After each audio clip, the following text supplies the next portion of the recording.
مولاي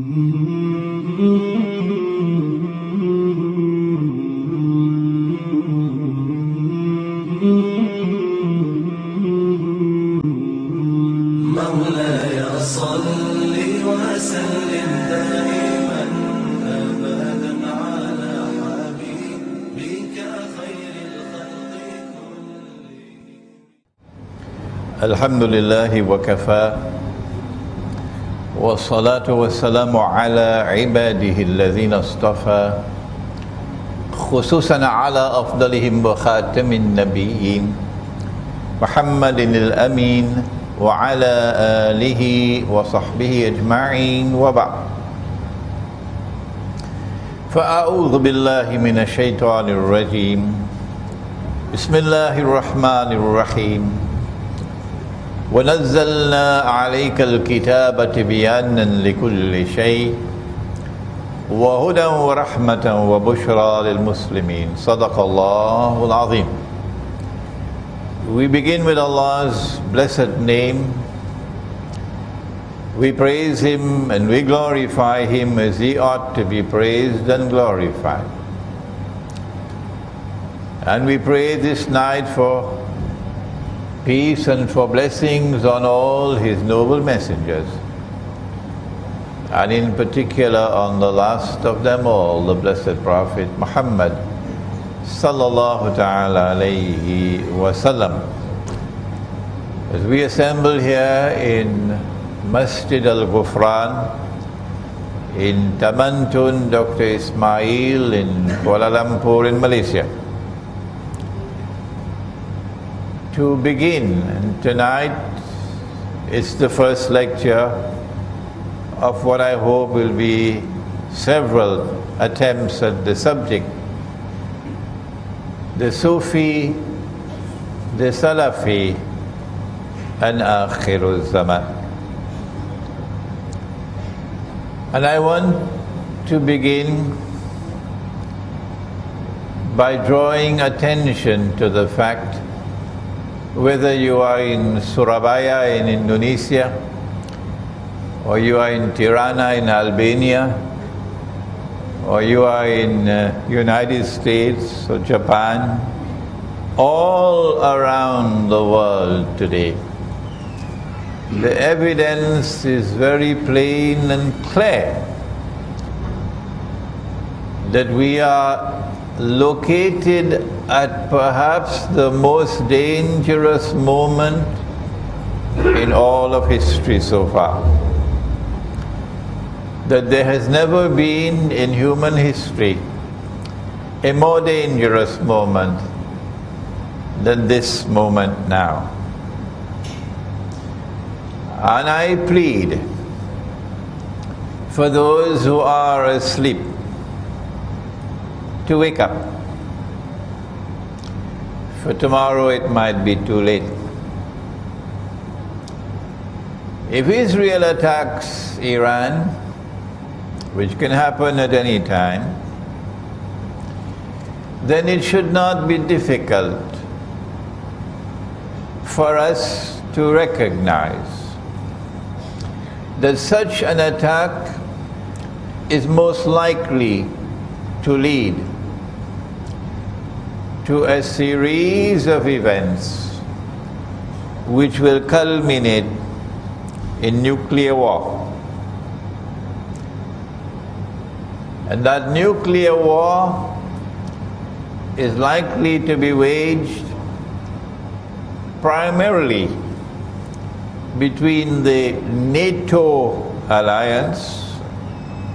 In fact, it should be called the Zionist NATO alliance,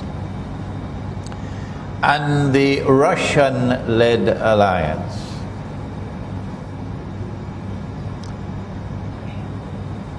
If that nuclear war takes place, North America and Europe primarily, I believe, and I can be wrong, is going to be devastated. And millions, maybe tens of millions are going to die. the world is going to be very different after the first nuclear war in human history.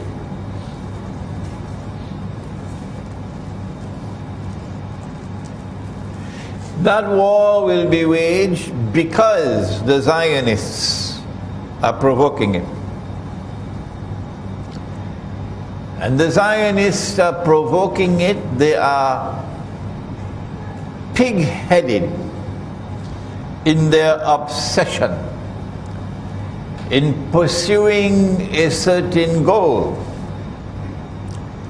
of ruling the world, of establishing their political and economic dominion over all of mankind,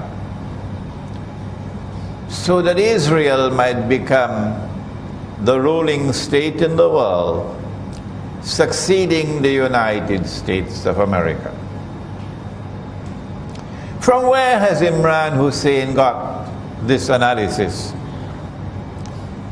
I've got it from Aakherulzaman. That's where I got it from. And we don't have long to wait to determine whether this description of events which are now about to occur is accurate or not. The same Imran Hussein, and I'm not mentioning my name in pride, wa na'udhu billah min hadha. Any scholar who has pride, Allah will take away his knowledge. The same Imran Hussein, who 15 years ago warned that the US dollar is going to collapse. Those who know me for the last 15, 16, 17 years would know that I am speaking the truth. That the US dollar is going to collapse, and that it's going to bring down the American economy, that it is going to bring down all the bogus and utterly fraudulent and haram. Let me repeat it 3-4 times. Haram, haram, haram. Paper money. And there is going to be chaos in the world. And we are now at the doorstep of that. Because if an attack is launched on Iran, within hours, the price of oil is going to be rising phenomenally. Is that so difficult to understand? And a phenomenal rise in the price of oil and of gold spells death for the US dollar. Where did I get this knowledge from? I ask you tonight. Was it an angel that was whispering to me 15, 16, 17 years ago that this is going to happen to the US dollar? No. I got it from my study of Islamic eschatology, ilmu Aakherulzaman. And so I plead today with the Ummah of Nabi Muhammad alayhi salatu wasalam to listen. Listen. We are living in Aakherulzaman. We are living at a very dangerous moment in our history, when Israel is going to attempt to replace the United States as the next ruling state in the world. Is this the time for us to be divided and fighting with each other? The Sufi with the Salafi, and the Salafi with the Sufi? When Allah commanded in the Qur'an, وَاعْتَصِمُوا بِحَبْلِ اللَّهِ جَمِيعًا, hold fast all of you to the rope of Allah, وَلَا تَفَرَّقُوا, and do not be disunited. We cannot unite the whole Ummah, but we can try to unite those whose hearts are in the right place. Is this Aakherulzaman? The angel came, Jibreel alayhi salam, at the very last stage of the life of the Prophet alayhi salatu wasalam, and came in the form of a human being into the masjid in front of everybody. Is this not divine wisdom at work? That Allah should send Jibreel alayhi salam as a human being in plain view of everybody? And the angel asked the 5 questions, 2 of which pertain to Aakherulzaman. And the last question was, tell me, O Muhammad sallallahu ta'ala alayhi wa sallam, what are the alamatus sa'ah? What are the signs of the last hour of Aakherulzaman? And did he not say that you will find the naked, barefooted shepherds? Naked, barefooted, so they're poor. They're poor. And they will be competing in the construction of tall buildings. I wonder where they're going to get the money from. Is it a bank loan? Are the banks going to finance it? Huh? The naked, barefooted shepherds will compete with each other in the construction of tall buildings. And so when you see the skyscrapers appear in Manhattan, and then from Manhattan the skyscrapers are spreading all over the world, and then this one says, I'm going to build the tallest one of all. Was it KLCC?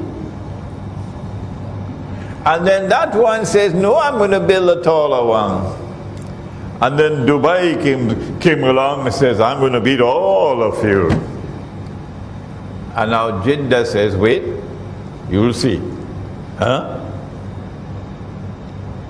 Is this not sufficient evidence for the Ummah of Muhammad alayhi salatu wasalam that you are living in Aakherulzaman, and that the resources of the world, the wealth, are now in the hands of foolish people?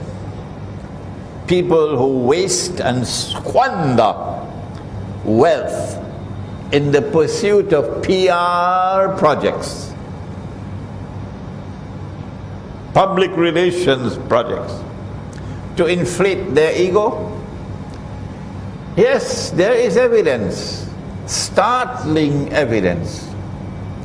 Well then, how come we are not paying attention to the subject of ilmu Aakherulzaman when the tall buildings are there? Did he not say, sallallahu ta'ala alayhi wa sallam, that in Aakherulzaman women will be dressed and would yet be naked? Did he not say that? What more are you waiting for to recognize that you are living in Aakherulzaman? Did he not say, can you sense my frustration? That women will dress like men with the jacket and the trousers. Lots of them now in blue jeans. I call them the blue jeans Jamaat. Hijab on top, blue jeans below. that women would dress like men, even with a tie, and that men would dress like women. When men start dressing like women, it's the loss of manhood. What more evidence do we need that we're living in Aakherulzaman? In Aakherulzaman, Dajjal wants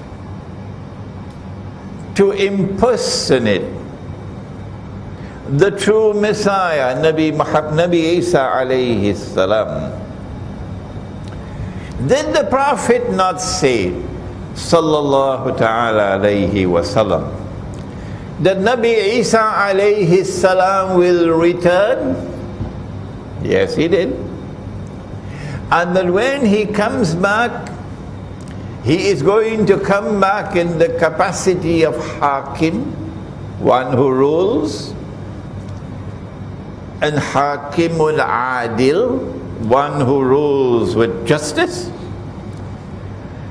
When he comes back, there can be no rival to his rule. No. The Security Council of the United Nations cannot impose their authority over Nabi Isa alayhi salam. No, you must be nuts. And so when he comes back, his will be the supreme power, the supreme rule in the world. Is this so difficult to us understand? And this is what Dajjal wants to do, because he wants to impersonate the true Messiah. If Dajjal is to rule the world, he has to do it from Jerusalem in order to convince Banu Israel that he is indeed Al-Masih. He has to do it from a Jerusalem which is the capital of the holy state of Israel. So he'll have to establish an Israel and claim that this is holy Israel. And he'll have to make that Israel the ruling state in the world. And so when you see a state of Israel created in the Holy Land in 1948, more than 60 years ago, here is evidence, startling evidence, that Dajjal is on his way in pursuit of his mission, and that you are living in Aakherulzaman. Is it not time to wake up? And when you see that state of Israel over the last 60 years, constantly growing in power and influence, to such an extent that today Israel controls the American Congress, not Obama. If Obama is listening to me today, he will shake his head and says Imran is correct.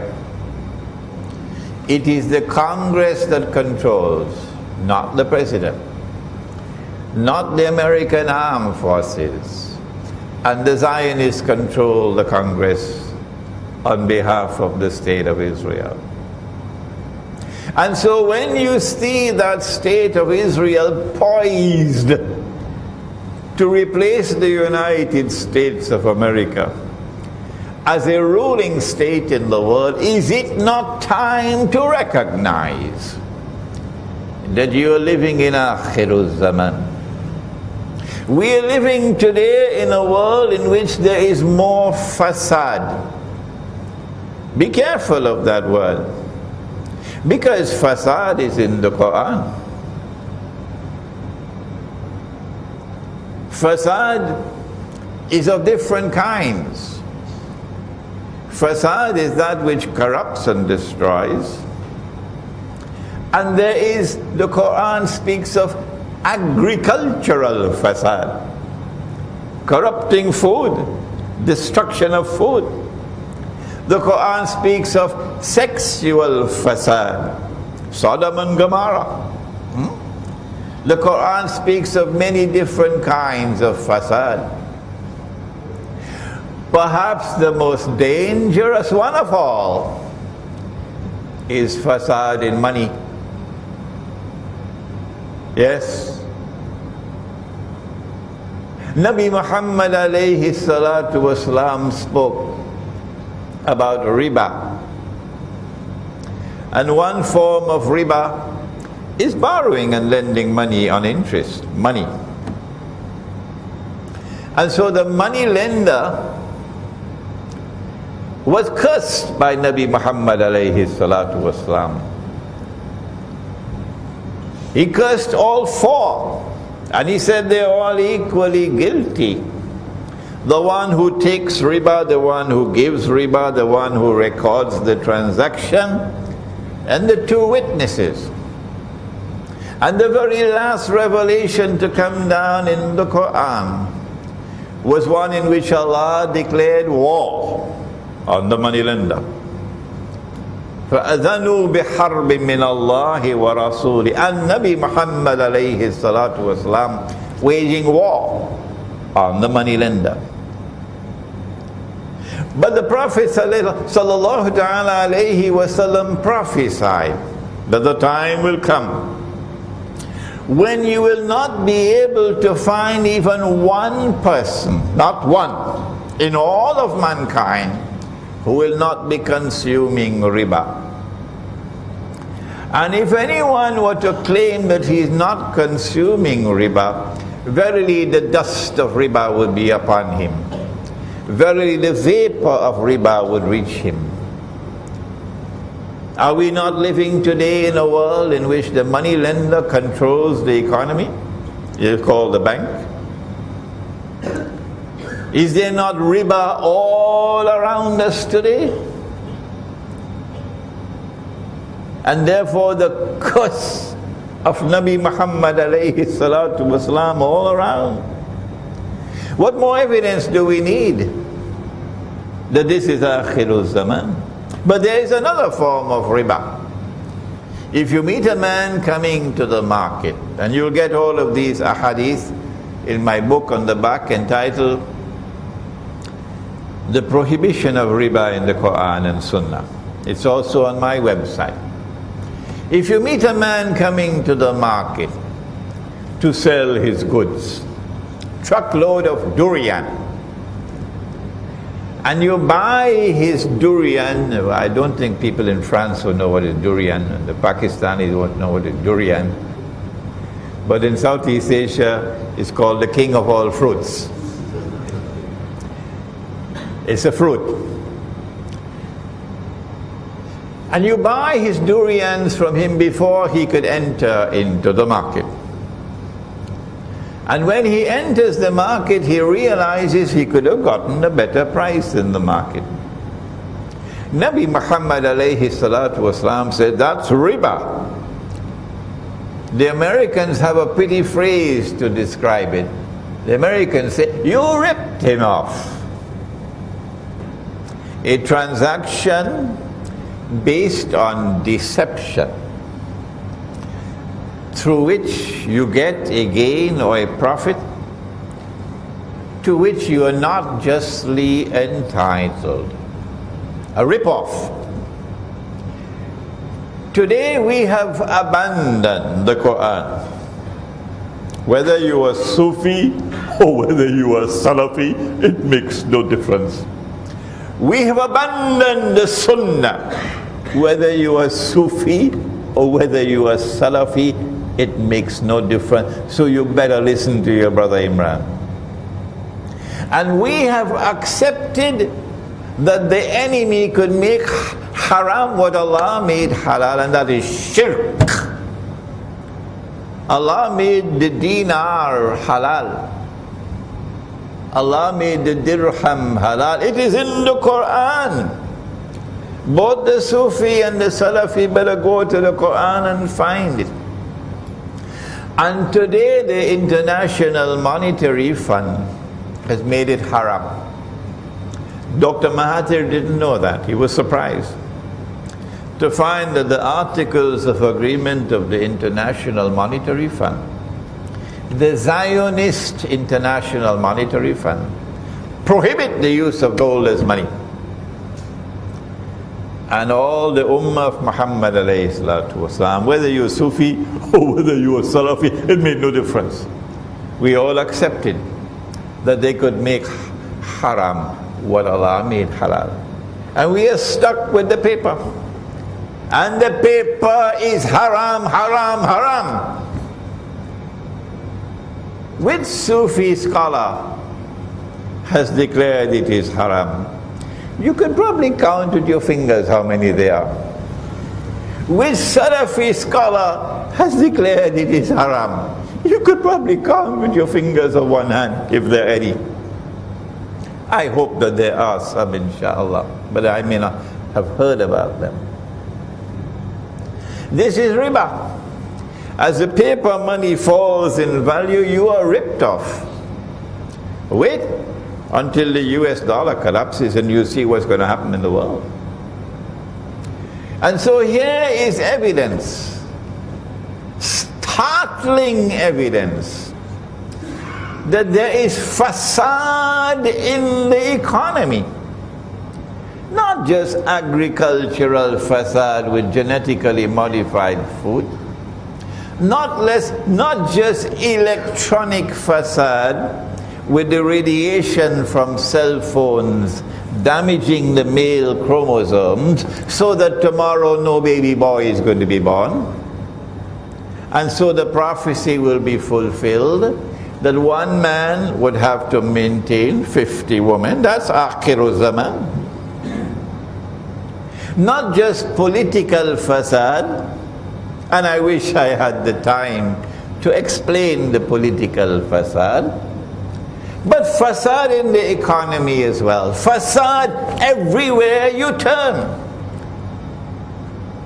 What is it that explains this universal fasad?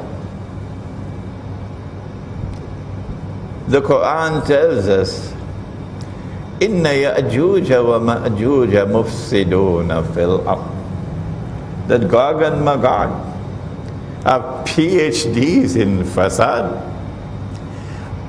And when Allah releases them, Hatta idha futihat Ya'juj wa Ma'juj وَهُمْ مِنْ كُلِّ حَدَبٍ يَنْسِلُونَ. They're going to spread in all directions. And they will bring universal fasad to the world.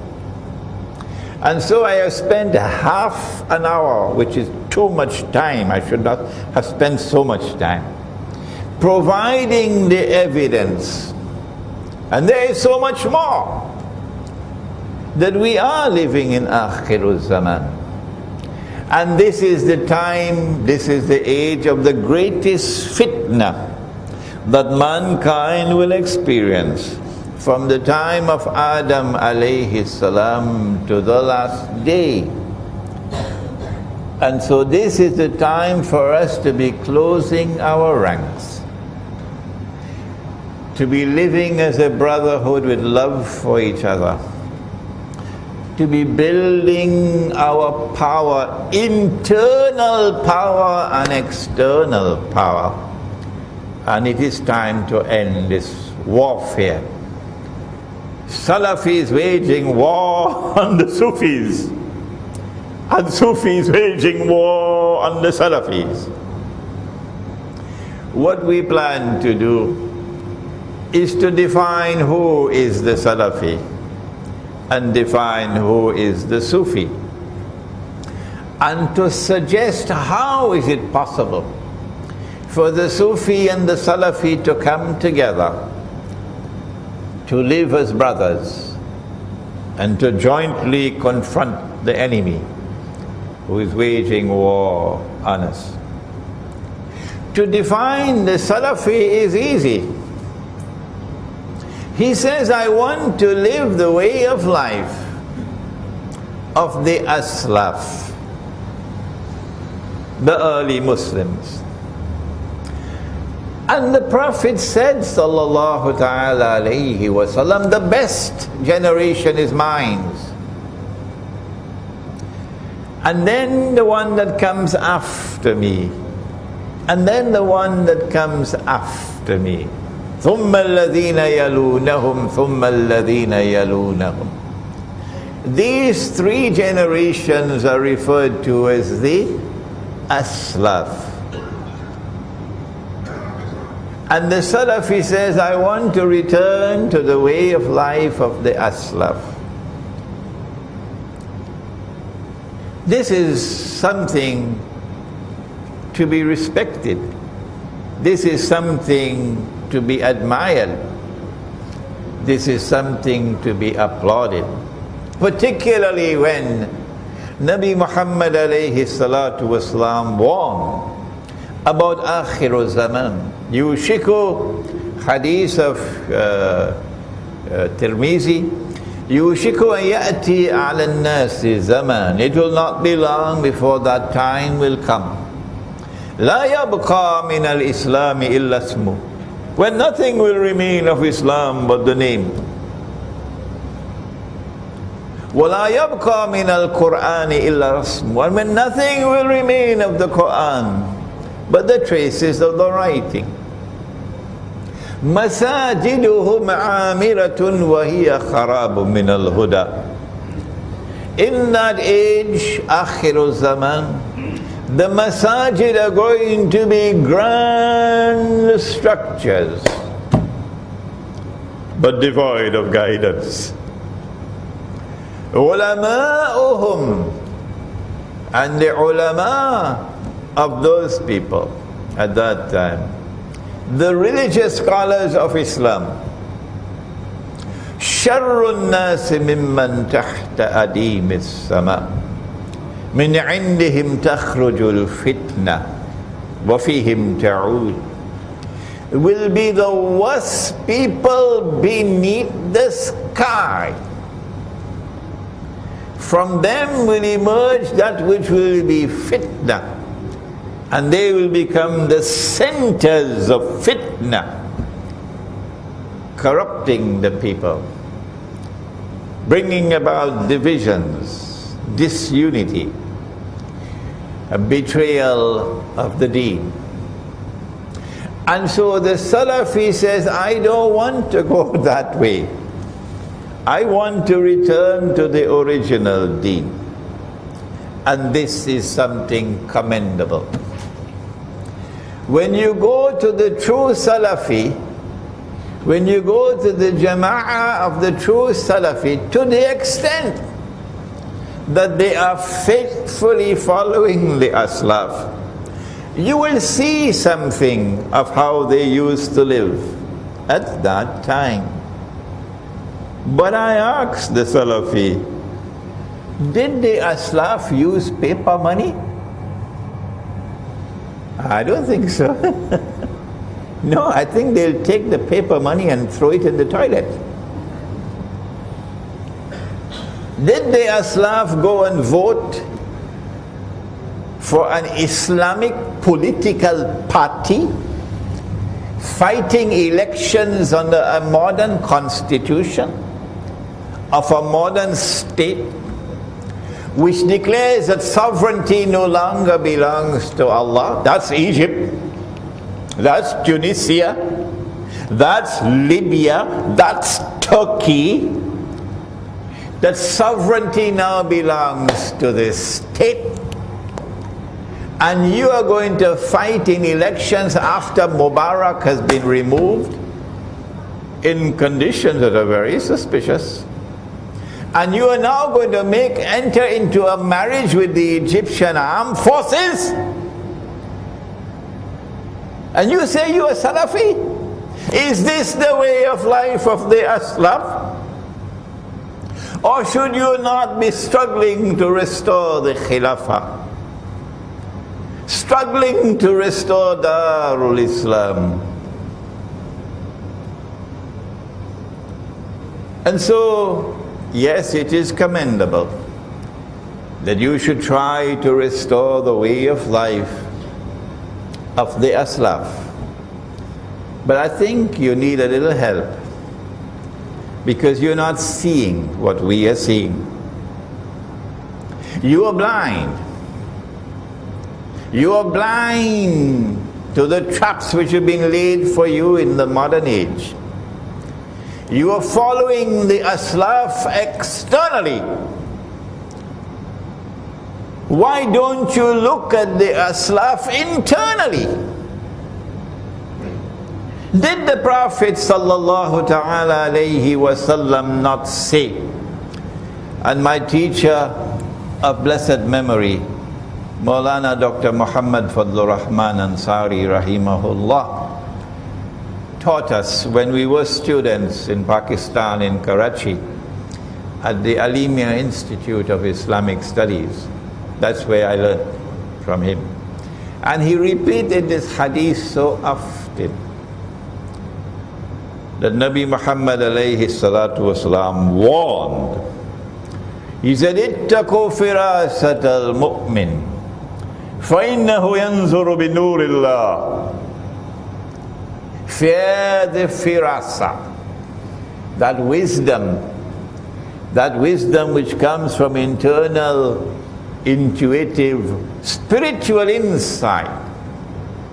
Fear the firasa of the mu'min. For when he sees with the nur of Allah. And that is Sufi. That is Tasawwuf. And it is time for the Sufis to be reminded about that. Because they are also using the same paper money. And they are also voting in elections. Every election they are voting. And yet they say we have the right Islam, and those fellows, they are wrong. What is Sufism? We have just another 2 minutes to introduce the subject of what is Sufism. The angel came and asked 5 questions. You remember? Number 5 was the Alamatus, the signs of the last day. But question 1 was, what is Islam? And question 2 was, what is Iman? And then question 3 was, what is Al-Ihsan? And we heard an answer we never heard before. First time we ever heard this. When the Prophet said, alayhi salatu wasalam, that Al-Ihsan is an ta'abud Allah ka'annaka tarah. That you should worship Allah, that you should serve Allah as though you were seeing Him. But it is not possible to see Him with these eyes. Lan tarani, says Allah in the Qur'an. Lan tarani, not with these eyes, you can never see me. But yes, with the heart you can see. فَإِنَّهَا لَا تَعْمَى الْأَبْصَارِ, says Allah in the Qur'an. It's not these eyes that are blind. وَلَكِنْ تَعْمَى الْقُلُوبُ الَّتِي فِي الصُّدُورِ. What is blind is the heart which is inside your chest. When faith enters into the heart, then nur enters into the heart. And then the heart can see what otherwise cannot be seen. That is Sufism. That is Tasawwuf. And that is the highest stage of religion. Personally, I wish the word Sufism had never been invented. My life would have been easier. That we never had the word Tasawwuf, my life would have been easier. All that we needed is Al-Ihsan. To be able to see with the heart that worships Allah what otherwise cannot be seen. Let us now interrupt for the azan of Isha. Bismillahi awwaluhu wa akhiruh. I wish that the word tasawwuf had never been invented. That the word Sufism, which is an English word, had never been invented. Life would have been easier. We didn't need this terminology when we had the word al-ihsan.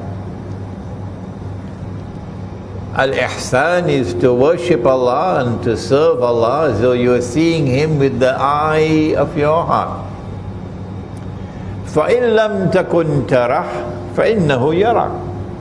If you have not reached that stage as yet where you can see with the internal eye and worship Him, then at least this you should recognize that He is seeing you. And so the heart can see, but the heart can only see when there is faith, and the heart can see only when there is nur in the heart. And in Ayatun Nur, which is ayah number 35 of Suratun Nur, surah number 24, Allah says, بعد أعوذ بالله من الشيطان الرجيم يهدي الله لنوره من يشاء. Allah guides to His nur whomsoever Allah chooses. So it is Allah to choose. No, we can't choose. There is no way by which we can learn and get the nur. It is when Allah chooses a servant, He will give to that servant nur. And with that nur, he'll be able to see what otherwise cannot be seen. Ittaqu firasat al-mu'min فَإِنَّهُ يَنْزُرُ بِالنُّورِ اللَّهِ. And Nabi Muhammad alayhi salatu wasalam warns, he warns. Fear, the firasa, the wisdom built on internal, intuitive, spiritual insight. Fear the firasa of that mu'min. Fear it. Who when he sees with the nur of Allah, what is the status of that nur? Let me take the discussion one step further, and what an important step it is. In Sahih Bukhari, Nabi Muhammad alayhi salatu wasalam made this startling statement. He said that Nabuwa, or prophethood, is comprised of 46 different parts. And he said, after me, nothing remains of Nabuwa, or prophethood in the world, except one part. And so there is one part of Nabuwa still remaining in the world. What is that one part of Nabuwa still remaining in the world? He said it is ru'ya. Ru'ya sadika, ru'ya saliha. Ru'ya is that which the heart sees. And so there is knowledge which comes and is still coming to this day through that one last part of Nabuwa still remaining in the world. The Sufi has to be reminded. I have to change the battery.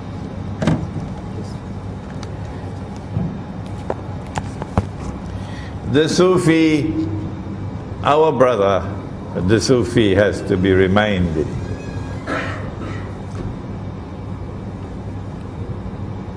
that when you see with the nur of Allah, then you can be blessed with ru'ya,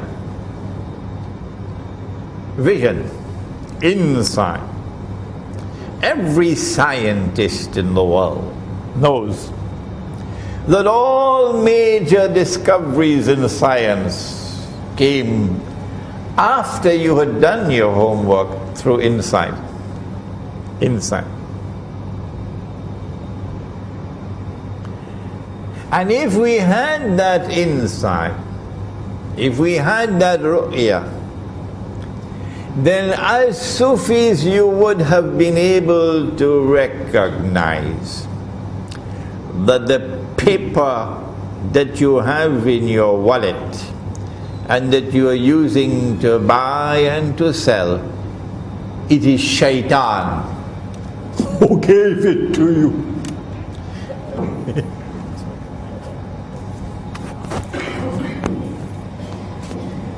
And shaitan was working, and he was also drawing overtime pay. Shaitan was working for Dajjal. And the paper money that you have in your pocket is Dajjal's money in your pocket. And so it's time to wake up. If you say you are Sufi, it's time to wake up and ask, well, how come I was taken for a ride? How come I never recognized what was happening in the world of money? How come I never recognized what was happening in the political system? That the Khilafah state was replaced by this godless creature built on shirk, which says that sovereignty no longer belongs to Allah. He is not Al-Malik. The state is now Al-Malik. How come we didn't see that? And you went and you voted in elections for Tom, Dick and Harry and Benazir and Khalida and whoever they were, like cattle. And you're fighting with the Salafi saying, we are the Sufi. Is it not time to wake up and stop the fighting? The Salafi, however, now we have to turn to a more difficult part of the subject. The Salafi insists that there is no new knowledge of the deen. No. That we are not allowed to interpret anything in the Qur'an and anything in the Ahadith differently from that which has come to us from Allah and His Messenger and from the Aslaf. And that is a difficult stumbling block. And when we make a critical comment on the Salafis, and I hope the Sufis are listening to me, notice that I don't do it with boxing gloves. I always say that these are my brothers. And if I have to correct my brothers, I have to do it with love. Even if I have to use harsh language with Tabligh Jamaat or Jama'atul Tabligh to wake them up, I'm using the language because these are my brothers and I love them. And I want to wake them up to save them from the danger in which they are living and the direction in which they are moving. And so I plead with the Sufis that if you have to offer critical comments about your Salafi brothers, do it in such a way that you will not divide the Ummah, that they will not have an excuse to say you're waging war on them. No. We are doing this in the spirit of the pursuit of truth. and recognize that you are our brothers. Maybe that in the process, the Salafi will one day become a Sufi, because the Aslaf were people of Al-Ihsan. And so if a Salafi is indeed a true Salafi, he will one day become a Sufi, meaning people of Al-Ihsan. This is a serious problem of methodology. And we say to the Salafi, and we've been saying it for all this time, all these months in our lectures, that no brother, you're wrong. There are verses of the Qur'an which could not be understood. No, by the Aslaf. And Nabi Muhammad alayhi salam did not provide the explanation. And today we are the ones who have to use knowledge and insight to recognize what Allah is saying. And when we provide that interpretation of the Qur'an, notice, my brother Salafi, that the overwhelming majority of the people are accepting our explanation as correct. Here is an example. And I have spoken about this so many times.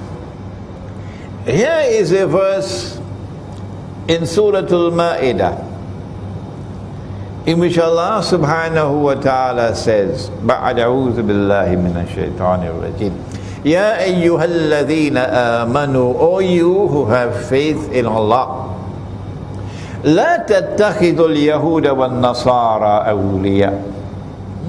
Do not take the Jews and do not take the Christians as your friends and allies. Is Allah speaking about all Jews and all Christians? Or is He speaking about some Jews and some Christians? You have to go to the rest of the Qur'an to answer that question. And I don't have the time now to take you to all those verses of the Qur'an, but there are several lectures of mine. When you go to the rest of the Qur'an, it is plain and clear, Allah is not speaking about all Jews and all Christians. No! He's speaking about some Jews and some Christians, not all. Well then, who is He speaking about? The answer is there in the words which follow. بَعْدُهُمْ أَوْلِيَاءُ بَعْضٍ, which means, do not take such Jews and do not take such Christians as your friends and allies, who themselves are friends and allies of each other. بَعْدُهُمْ أَوْلِيَاءُ بَعْضٍ. The Qur'an is anticipating. I don't know the bahasa for anticipate. Come on, help me. Alright. You don't have that in bahasa. The Qur'an is saying that this is an event which is to come. When a Jewish-Christian alliance, friendship and alliance is going to emerge. When that Jewish-Christian alliance emerges, you Muslims are prohibited from being their friends and allies. And if you become their friends and allies, then what is the price that you will pay? وَمَن يَتَوَلَّهُم مِّنكُمْ فَإِنَّهُ مِنْهُمْ. Whosoever from amongst you turn to them for friendship and alliance, you now belong to them, you've lost your Islam. You now belong to them, you have lost your Islam. Inna Allah la yahdi al-qawm al-zalimin. Surely Allah will not provide guidance for a people whose trademark is zulm. A people who oppress, a wicked people, an unjust people. This explanation of the ayah which I have just given is new. It's new. It's not there in the time of the Salaf, the Aslaf. But because it was not there in the time of the Aslaf, does it mean that I don't have the right to interpret the Qur'an as I've just done? The answer is that the overwhelming majority of those who have heard this explanation have accepted it. And so it's time for you to wake up. Your methodology is defective. So many of our people today who are Salafi are joining with NATO. NATO is the Zionist NATO military alliance, working on behalf of Israel, working on behalf of the Judeo-Christian alliance, the Zionist alliance, NATO. And yet you come with an Islamic movement in Libya and you make an alliance with NATO to overthrow the Libyan government. And then you want to argue with me that Gaddafi was a dictator, he was this, he was that, he was this, he was that, he was this, he was that. Stop wasting my time, you fool! I have to use this harsh language because you've lost your Islam. You don't even know that. You are so blind, you don't even know you've lost your Islam. When you reach in your grave, you remember me. This is the Qur'an. And they're doing the same thing in Syria now. Yes. If you want to remove the Syrian government, this is not the way to do it. To make an alliance with the Zionists. Turkey has a government which says it is Islamic, pro-Islam. But that government is very comfortable with NATO. And that government is working overtime for NATO. And you want to come to tell me that you are representing Islam? I don't have dust in my eyes. I can see you for what you are. You are tools of NATO, the Turkish government. And so your methodology is defective. And now we turn to another verse of the Qur'an, in which Allah subhanahu wa ta'ala says, بعد أعوذ بالله من الشيطان الرجيم. It is in Surah Al-Anbiya. وحرام على قرية أهلكناها أنهم لا يرجعون. Allah speaks about a town, a city, which He destroyed, and the people were expelled, and Allah placed a ban on them that they could never return to reclaim that town as their own. Tabule.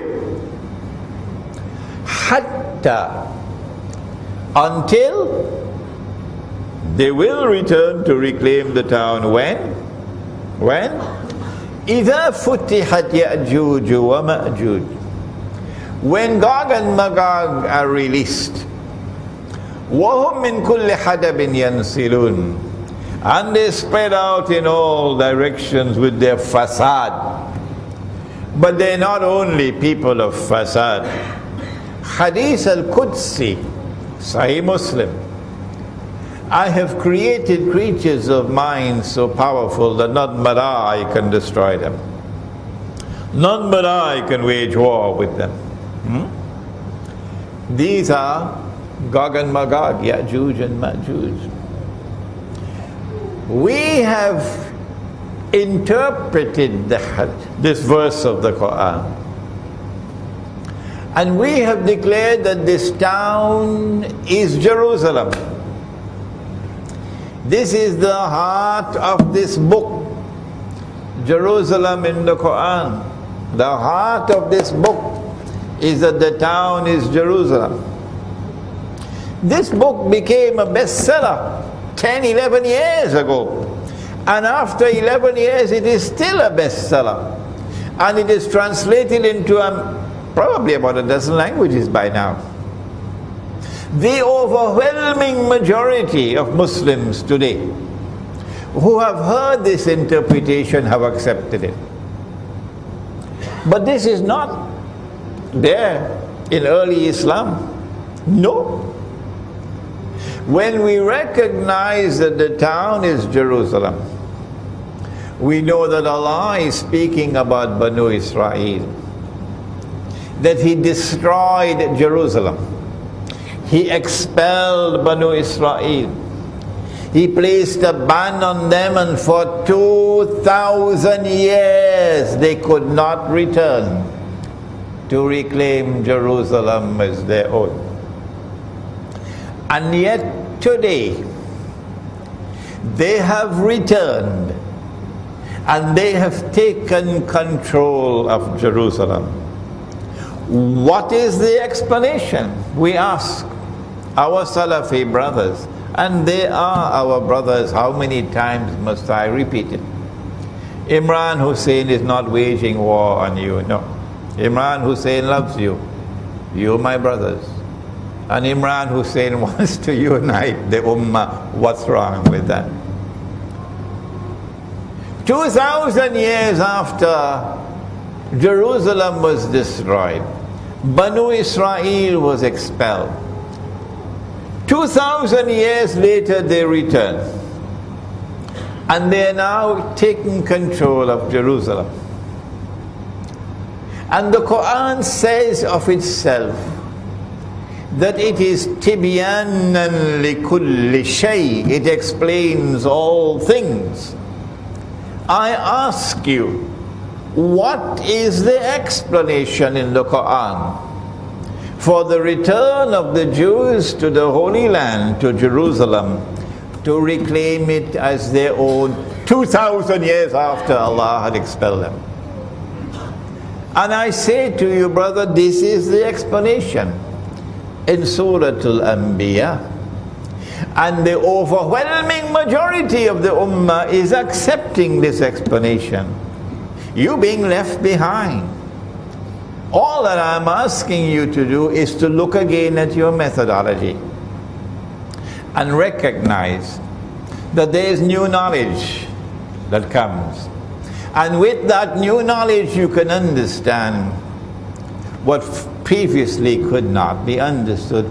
I'm running out of time. I would have loved to go on to some more verses of the Qur'an, but I have to go to the ahadith before we can end. I don't want the Imam to stop me before I give you some ahadith. The Prophet said, sallallahu ta'ala alayhi wasallam, that Dajjal will ride on a donkey. The donkey would travel as fast as the clouds. The donkey will have his ears stretched out wide. We have interpreted the hadith to say that that donkey is already here. That flying donkey is already here. It's the modern aircraft. And the overwhelming number of Muslims out there who listen accept that this is correct. But you insist, because this was not expressed by the Aslaf, you insist as Salafi with this defective methodology that you have to wait for the flying donkey. Brother, you're waiting in vain. And I'm using the first person now. I'm speaking to you with love wherever you are in the world. Your methodology is defective. The Sufi methodology recognizes insight, recognizes the capacity to see with nur and therefore to provide a new explanation. That's the Sufi methodology. And I got that from my teacher, who was a Sufi sheikh. I'm going to come back to that in a moment, inshallah. The Prophet said one more hadith, just one more. There's so many more, but only one more. I know you would enjoy if I were to take so many verses of the Qur'an and so many ahadith, but look at the time. The Prophet said, sallallahu ta'ala alayhi wa sallam, Sahih Bukhari, Sahih Muslim, that the river Euphrates will uncover a mountain of gold. A mountain rises high up in the sky. Mountain is not a hill. A mountain rises high up in the sky. And so a mountain of gold is going to be a large amount of gold rising high up in the sky and coming out of the river. We have interpreted this using insight. And whenever we offer an interpretation, we say Allah knows best. Allah knows best. So our interpretation should not be a cause for fighting and disunity. No. You can differ with me, and yet we are still brothers. I say that he said that the believers must not touch that gold.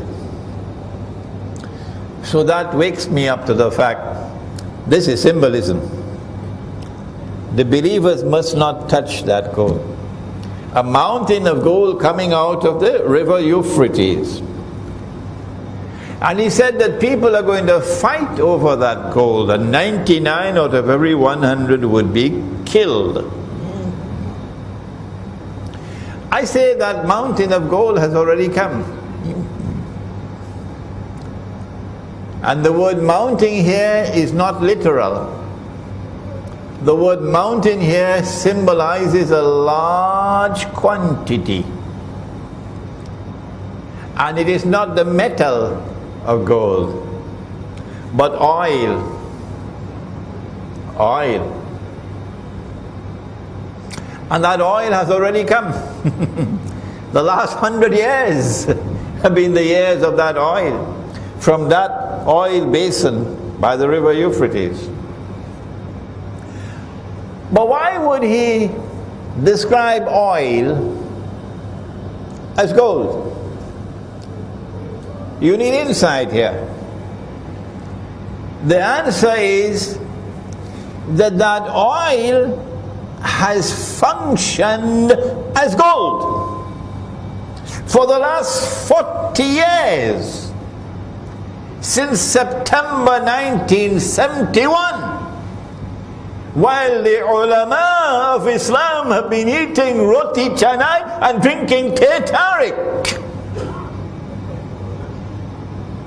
If you have tears to weep, weep.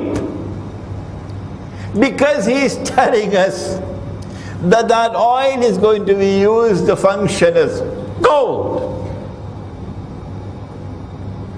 And that is what happened these last 40 years.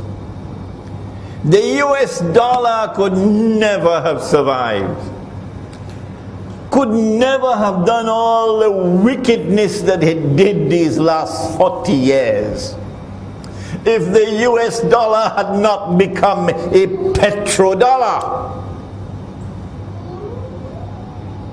What is a petrodollar? A petrodollar is oil functioning as gold. Gold is money. Gold is money with intrinsic value. Oil has intrinsic value. So in 1971, this is going to take me 15 minutes to explain, so let me not do it. The US dollar became a petrodollar. Maybe some other time I'll explain to you what happened with King Faisal, with the oil boycott in 1973-74, the oil boycott. And I love King Faisal, rahimahullah. The only Saudi king for whom I say rahimahullah. But they were able to fool him. Yes, they fooled him. And he agreed. And then OPEC agreed that they would sell oil for only US dollars. You cannot buy oil unless you pay for it with US dollars. And that's when the US dollar became a petrodollar. And the US dollar has survived all of these years doing monstrous wickedness in the world. That's why he said, don't touch that oil, don't touch that gold. Because the US dollar became a rope around our neck while we were eating roti canai and drinking teh tarik. What will Nabi Muhammad alayhi salatu wasalam do with both the Sufi and the Salafi who've been equally blind? I have given you two examples of two ahadith interpreted for the first time in this way. But more and more people are recognizing this is the correct interpretation. Now one final word. I said I was a student of a Sufi sheikh. And I love him, and I've never hidden the fact, never, that my teacher is a Sufi sheikh. And I'm proud to have been the student of a Sufi sheikh. Whosoever is annoyed because of that is free to leave me. Of course, I'm not going to change. I'm proud to be the student of a Sufi sheikh, Maulana Dr. Muhammad Fadlur Rahman Ansari, rahimahullah.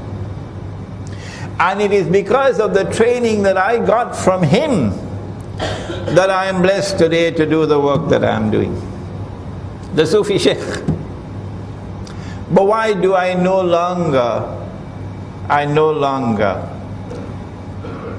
declare I'm Sufi? Why? You never hear me saying that. Why? I'll tell you why. I do not want to have to answer for Sufi practices which I cannot defend. No. And secondly, I want to plead with the Sufi that if you have a religious practice, like we have right here in this masjid after the Salatul Maghrib, and we recite all these tazkirat for a long time. If you have a religious practice, which you may have practiced for generations and generations, and you're very comfortable with it, something beneficial, not like drinking whiskey, no. But it is not based on the Qur'an and Sunnah. No. Even though it is beneficial, it cannot be something that is essential. No. If it is not in the Qur'an and not in the Sunnah, if the Aslaf did not practice it, it cannot be considered to be essential. Not at all. You can say beneficial, but you cannot say essential. And so I want to now ask, we are living on the brink of a pit of fire. The world is going to be very, very different from what it is today in a short time from now. Are you going to allow these religious practices that your father and your grandfather and your great-grandfather and generations have practiced, but it is not in the Qur'an, it is not in the Sunnah, celebrating the birth anniversary of the Prophet Muhammad alayhi salatu wasalam, Mawlid, standing and reciting salams, Are you going to allow these religious practices to divide you from your brothers when they are not essential? What is more important? وَاعْتَصِمُوا بِحَبْلِ اللَّهِ جَمِيعًا وَلَا تَفَرَّقُوا. It is far more important to preserve the unity of the Jama'ah, the Sufi and the Salafi, than to insist on these religious practices which are not in the Qur'an and not in the Sunnah. So I have said, in our Muslim village, we will not allow in the masjid any religious practice which is not based on the Qur'an and the universally recognized Sunnah. And we will not allow it in our public life. But if I want to do it in my private life, that's my business. And if you come to attack me for what I do in my private life, we will throw you out of our Muslim village faster than Federal Express. And I want to suggest this is the formula for unity. The Salafi who listens to me and who has his heart in the right place will recognize this is a workable formula for unity. The Sufi who listens to me and who has his heart in the right place would recognize that this is a workable platform, a workable formula for unity. And so now we end by reminding that we are living at a moment of more danger than ever before in our history. Tomorrow the world is going to be very, very different. It's time to wake up. It's time to unite our ranks and no more fighting between us. And so let the Sufi and the Salafi come together as brothers to each other.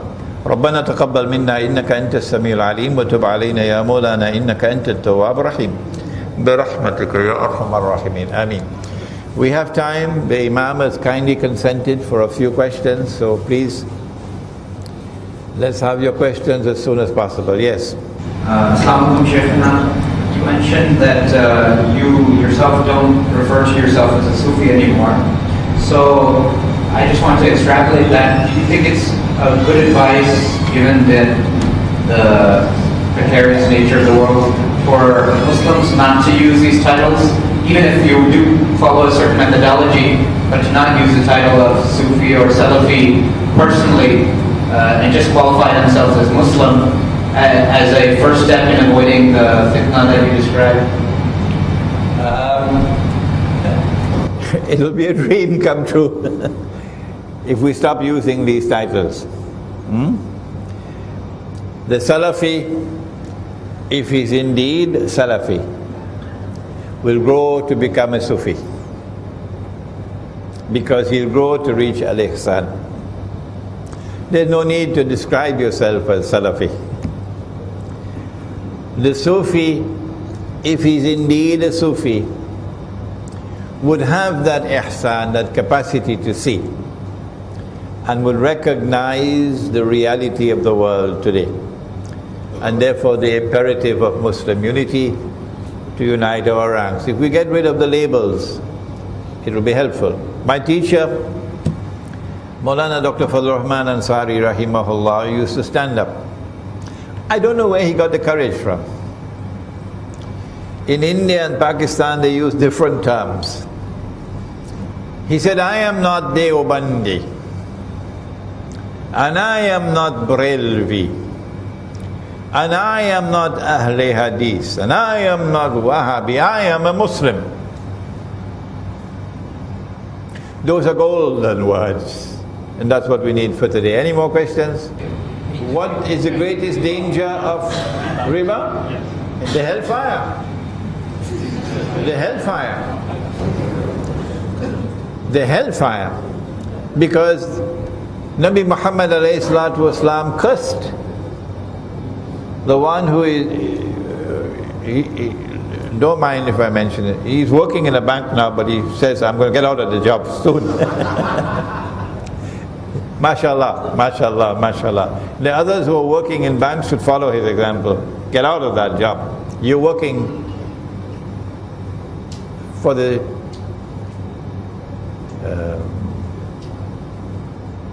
money lender. The money lender has been cursed. And you're working for the money lender. He cursed all four. The one who takes riba, the one who gives riba, the one who records the transaction, and two witnesses. And he says they're all equally guilty. The punishment for riba is Jahannam. The other danger of riba, both the money lending, when the money lender lends you money, sometimes he lends you money because he wants to become rich. But when the Zionist lends you money, that's not why he's lending it to you. The primary reason why he's lending money to you is because he wants to enslave you. And he's already enslaved Indonesia. And our daughters and our sisters from Indonesia are now slaves all around the world, all around this region, slaves, working for a wage that is the wage of a dog, oppressed. He wants to enslave you. That's why he's lending you money on interest. He wants to reduce you to a state where you are immobile. You are so poor and destitute that you cannot resist his oppression. No. So riba has been used as an injection that injects poison into you. And when you've been injected with that injection, you become paralyzed. That's the price we pay. The danger of riba. Any more questions?